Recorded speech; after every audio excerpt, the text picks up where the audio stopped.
What up? Seth Miranda here. This is Adorama Rewind, and it's a pretty crazy week, pretty concise. Adobe Max has come and gone, so there's a lot of Adobe news. But there's some heavy stuff that happened this week, and I think we really need to talk about that. I'm going to start off with something a little more digestible. Instagram will be hiding likes. So they tested it, right? At Wired 25, the CEO said they're going to be hiding the likes number for viewers on your page. They tested in Canada, Australia, New Zealand, Japan, Ireland, Italy, and Brazil, and now they're going to bring it to the US. In true Instagram fashion, they're going to roll it out sporadically over random accounts, just like any other feature that you've seen happen. I remember when live broadcasting from Instagram wasn't for everybody yet. It took a while for it to hit. So I'm wondering how long that's going to take, and I think that's kind of like the iffy part for me, is that if somebody has metrics still and somebody doesn't, it's kind of like, meh. Whoa, this is a big deal, because that's kind of the value of Instagram to people, is the numbers. It's just like ratings. It's like anything else to show that people are paying attention to you, and it's like a concrete, here's a number. Yes, there's people that are buying likes and getting fake follows and fake comments and stuff. And now this might actually just bulldoze that away. If the numbers don't show, who cares, right? On top of that, you'll still be able to see your own likes. You'll still be able to see what's going on your page, just that if I went to your page, I wouldn't be able to see what's happening on there except for the comments. And even that is having a filtration feature now. This is a big deal.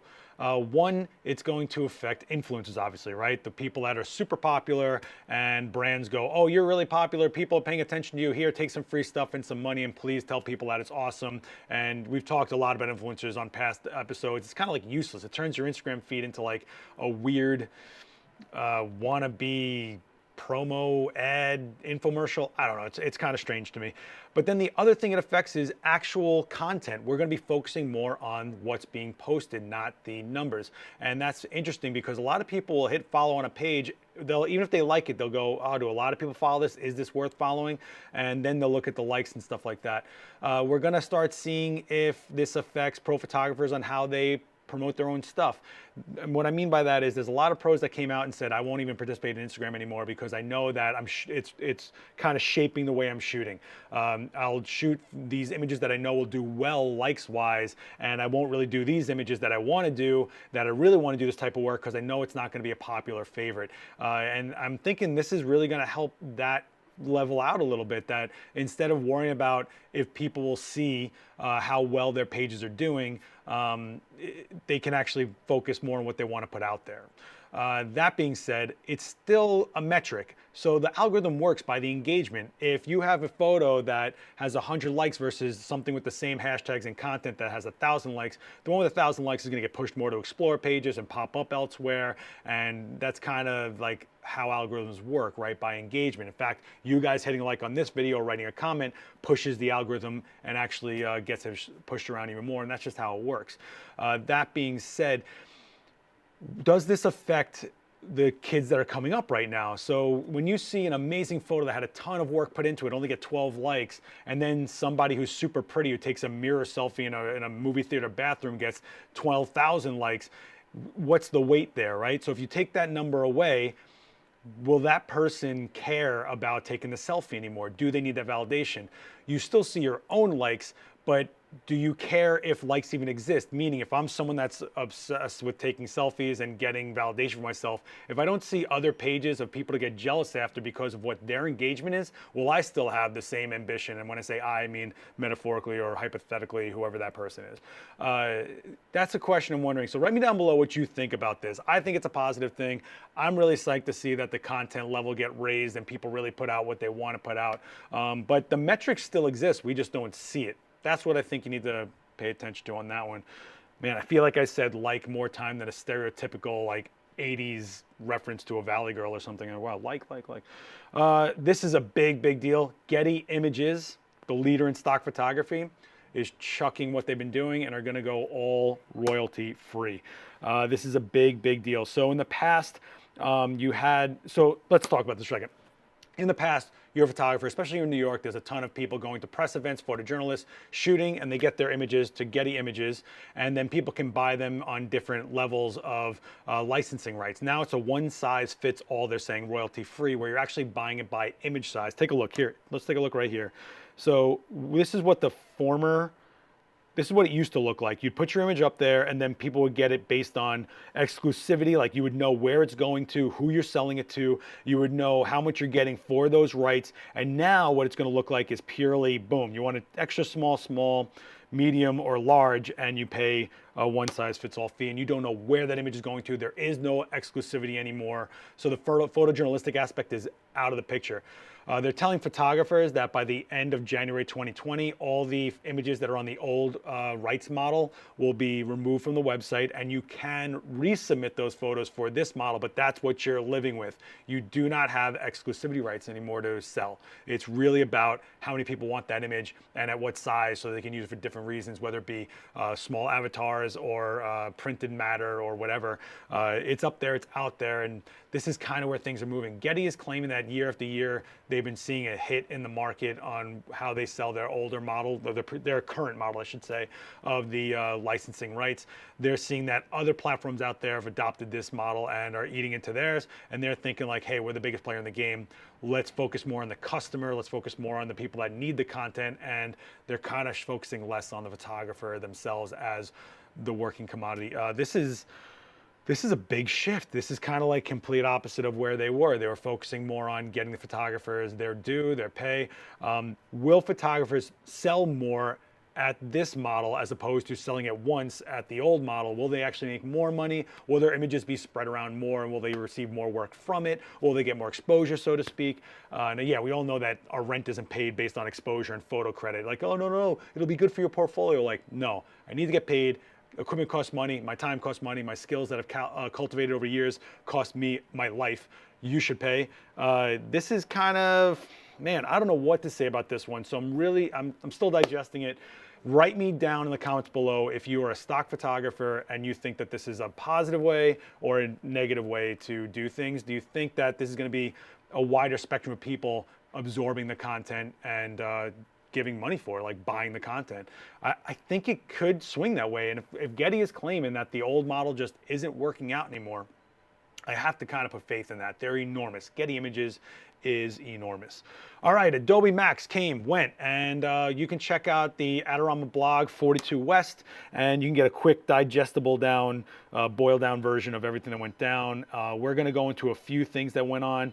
The first I'm gonna talk about is here, the Photoshop camera, the magic of Photoshop in a camera app. So what you basically can do is take a shot and rip it apart with artistic AI style presets. Like you see, you have like the misregistered colors, the weird backgrounds, the color tones, superimpositions, all sorts of stuff like that, to really make some crazy content.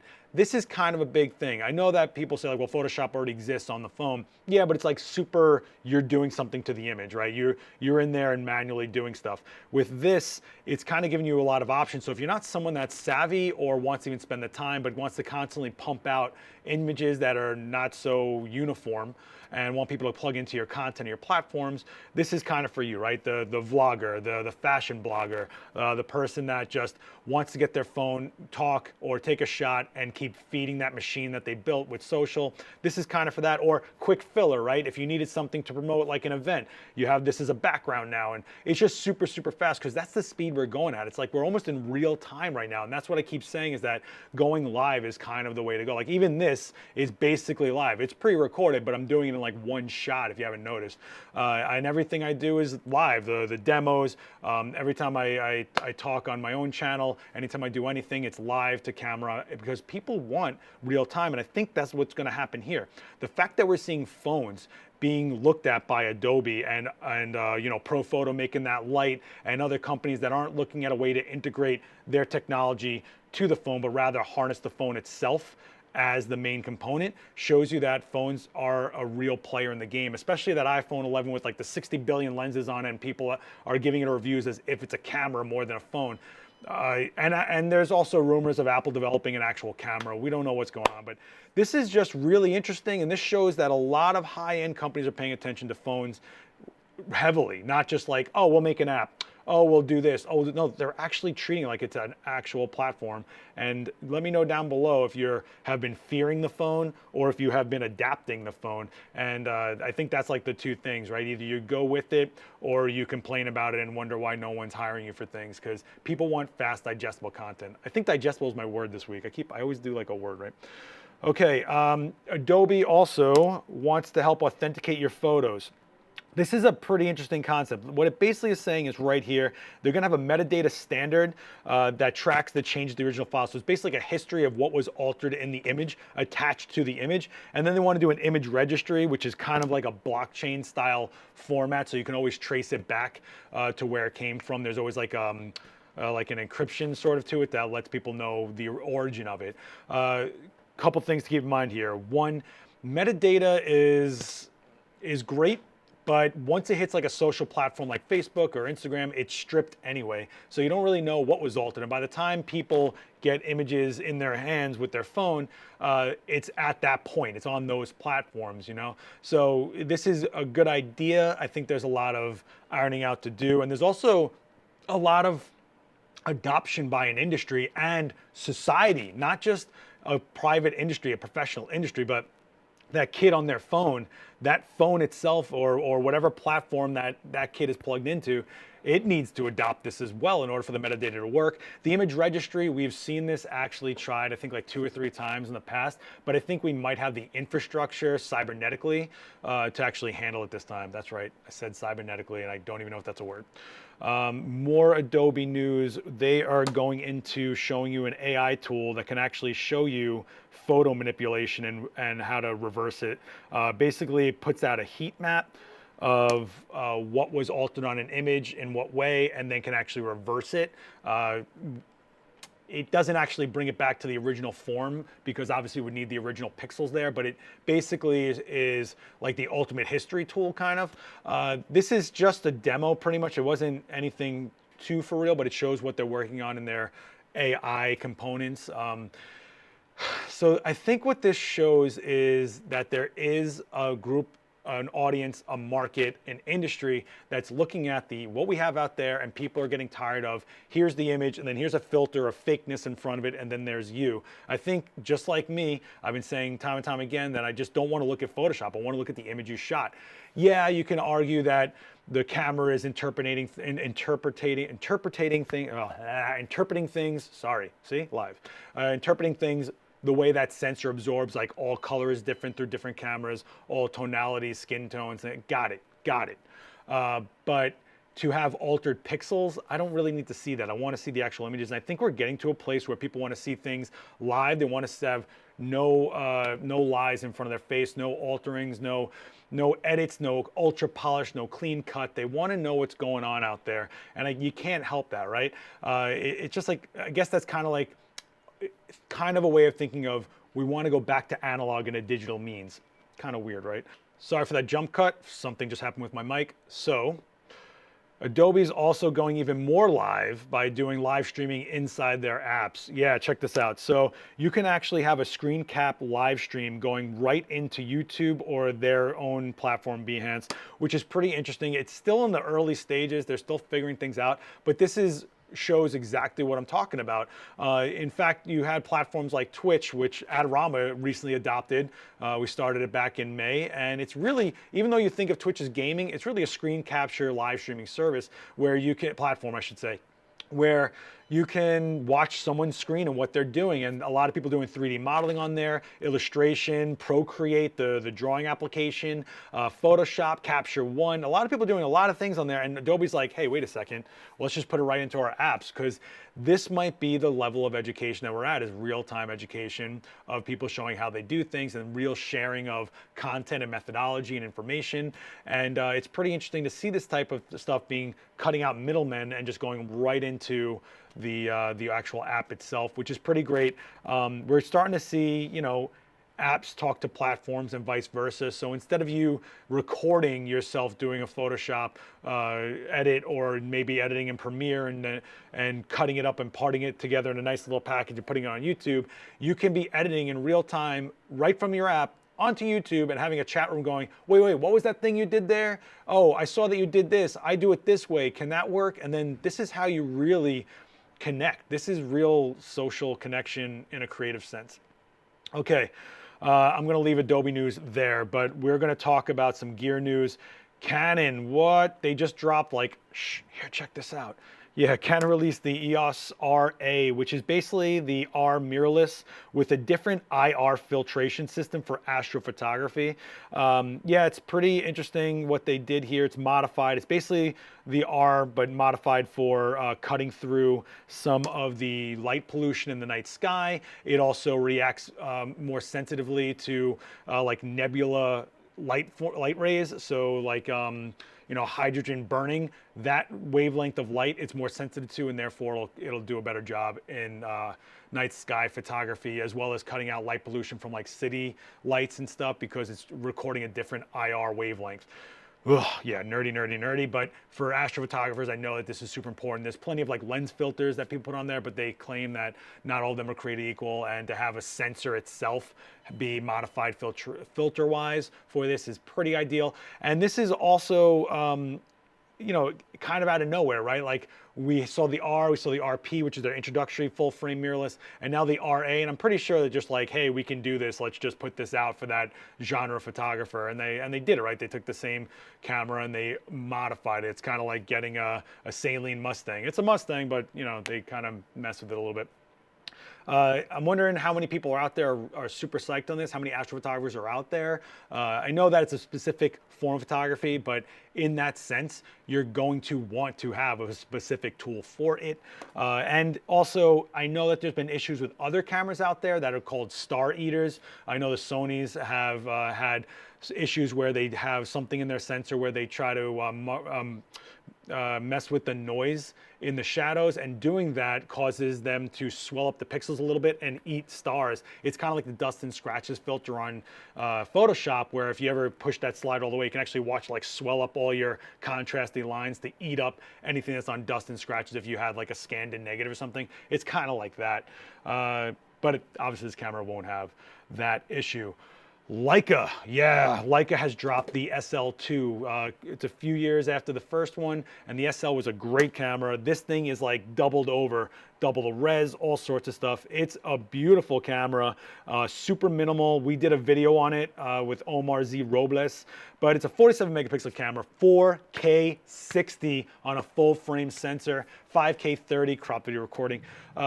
Autofocus with face and body tracking, but the cine mode is pretty interesting because the cine mode actually takes your camera, once you flip it into that, and gives you all the terminology for when you're a videographer. You want shutter angle, not shutter speed, and ASA instead of ISO and stuff like that. It's stupid little things like that that show that they're really trying to cater to people that are doing specific tasks. This is a beautiful camera, and the images that I've seen out of it are gorgeous. Of course, Leica has a great processor. Their color space is amazing. Their lenses are incredible. The color space inside the glass of their lens mixed with this sensor is phenomenal. The detail was nuts on it. I was pretty psyched on it. It is built like a tank. This thing feels solid as a rock, and it gives you like a peace of mind, and it actually makes you want to like pick it up and hold it and stuff. Touch screen, all sorts of stuff. I know I'm like, but Leica, I mean, I really like Leica. Not hiding that like, see?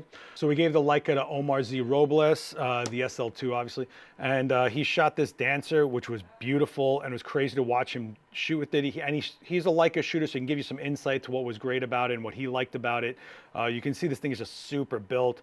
He, you know, showing all the ports and what was great about it. So you can see some images from it, some video from it. He did a great job, and I think Leica did a great job on the SL2. Let's talk about the L Mount, since the Leica has the L Mount. We're talking about Sigma's unveiling of the 24-70 f2.8 Art series for what's first going to come out for the Sony E Mount and the L Mount Alliance, which is Leica, Panasonic, and Sigma. This is pretty great. It really rounds out the lens lineup for the Lumix series, the R, the S1, the S1R.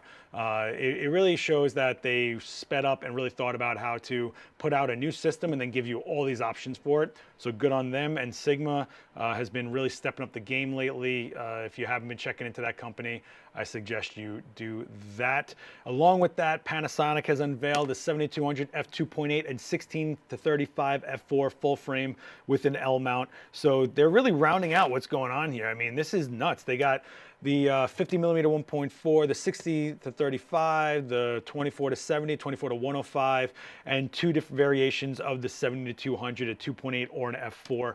So you have a lot of selection going on just for the L mount from Lumix. Then you have the Sigma lenses, and of course you have the Leica lenses that have existed with the L mount. So this is pretty nuts. Panasonic is pushing hard, and just to show you that they've dropped a new firmware coming. So the S1R can now take CF Express cards with their XQD slot. ProPhoto wireless transmitters, so you actually have TTL air remotes from ProPhoto. You can have different functions, buttons on in the buttons on Sigma lenses, all sorts of stuff. If you have any of these Lumixes down here, the S1R or the GH5, GH5S or G9, be sure to check out that link down below, and always check your firmware. There's always new stuff coming out. It's like getting a new camera again most of the time. There's just so many weird little quirky things that they throw into firmware updates that they don't even list sometimes, and you're like, oh, this is pretty awesome, or it performs better, or better battery life, or they found some more efficient ways to use the processing and all sorts of stuff. So check out the link below. If you're a Lumix shooter, you're going to be pretty happy about that. And let's talk about Kodak. Yeah, Kodak. I've been harped on Kodak last week, I believe, and it's one of these companies that have been around since the beginning of photography, and you gotta love it, right? And people have been going, well, they're kind of in trouble, it's a digital age, they didn't keep up with it, blah, blah. Yeah, and they've been reporting losses, but the film business grew 21% year over year, so they're actually seeing growth in that one area, which is their film production, which is pretty great. It actually shows that there's things happening out there in the analog world, that people are still buying film, that there's an ever-growing market for film, even when there was a huge drop in it when digital came out, obviously. But we're seeing things out there like eBay on fire for like old Nikons, Nikon Fs, FEs, FMs, FM3As, which was one of my favorite cameras ever, and I would love to get that camera back. Pentax K1000s, all sorts of analog cameras out there. Medium format, these cameras were thousands of dollars. Now they're a few $100s and get into somebody's hands that can shoot nice and slow, medium format. All sorts of things going on out there, and we're seeing it actually materialize. Kodak's seeing a bounce back a little bit, at least a little bit, in the film aspect of their business. Of course, Kodak has a huge number of divisions out there, and they're all doing something different. All right, I'm going to leave you there with the news. This, I think, is worth looking at. David Bergman, of course, back on Adorama TV with Ask David Bergman. You can actually submit questions to him. And he got one on natural flash at night with our favorite Marissa. And people ask him questions, and he actually goes out there, not only answers them, but shows you what the answer is. And he starts showing you how to use a flash out there at night to use TTL in order to make it look more natural, as opposed to like slammed with light, which I think a lot of people get stuck on when it comes to using a flash. This is a pretty good one, especially for someone that's just starting out with flash or wondering how to do nighttime photography. Checked it out, and Marissa is always great. We love Marissa, right? All right, question of the week. What do you guys think about going live more? Do you have the patience to sit there in real time and watch a live stream? We do live demos here all the time. You see me and Daniel for an hour and a half, 2 hours at a time, shooting live in front of you. And there's people that pick out little things here and there. You see, little bits and parts of the rig. You start seeing how we set things. There's stuff that you don't explain in a formal video that you start picking up, and I think that's valuable. I myself am all about going live, whether it's on Instagram. I do a lot on IGTV right here on Adorama. You guys can check out all that stuff. I do a lot of my own YouTube channel where it's completely live. I'm trying to keep that channel 100% live. Even the discussions, I think we really need that. I think we've had years and years and years of being fed this perfectly processed, polished content, and now we're trying to get to the people that really create really do things and can do it on the spot. So tell me down below, do you like live content over edited? I get wanting edited videos because every now and then it's just like a 10-minute morsel and you can chomp on that and get on with the rest of your day. Or sometimes you have that hour or hour and a half to sit and actually watch the actual process or someone's mindset or what it takes to actually do this, or even someone's like emotion level while they do it, how heated they get, or what they feel like under pressure when they're doing it in front of a live audience, something like that. All sorts of stuff. You know, there's things that you get in live that you just won't ever get in published, and there's published, I'm sorry, I should say edited, processed content that is like super cut the fat, here's the meat of it, and you know, there's totally a value in that. So just let me know down below, what do you prefer? If you prefer both, tell me why. Tell me what your pluses and minuses are out there. I am super curious to know. And if you're curious, you guys can always chuck stories at me that you're seeing out there that you want to talk about on Rewind right here. Just hit me up at LastXWitness on most social media. If it's like a platform, just write like, you know, /LastXWitness or at LastXWitness. I'm there, I promise you. Tweet at me, hit my Facebook, whatever. Just let me know if there's stories out there or even other blogs and stuff that you think we should be paying attention to. I'm curious to know what's out there, guys. Let me know. All right, that's gonna do it for me. Of course, write a comment down below, share this video around, hit the bell because you want to get notified when these videos come out first. You want to be late to the game. And don't forget, guys, we're almost at 1 million subscribers and we can't do any of this without you guys. So thank you so much. And you know, once we hit 1 million, there'll be something special going on for that. All right, I am out of here. This was a long one, but hey, peace.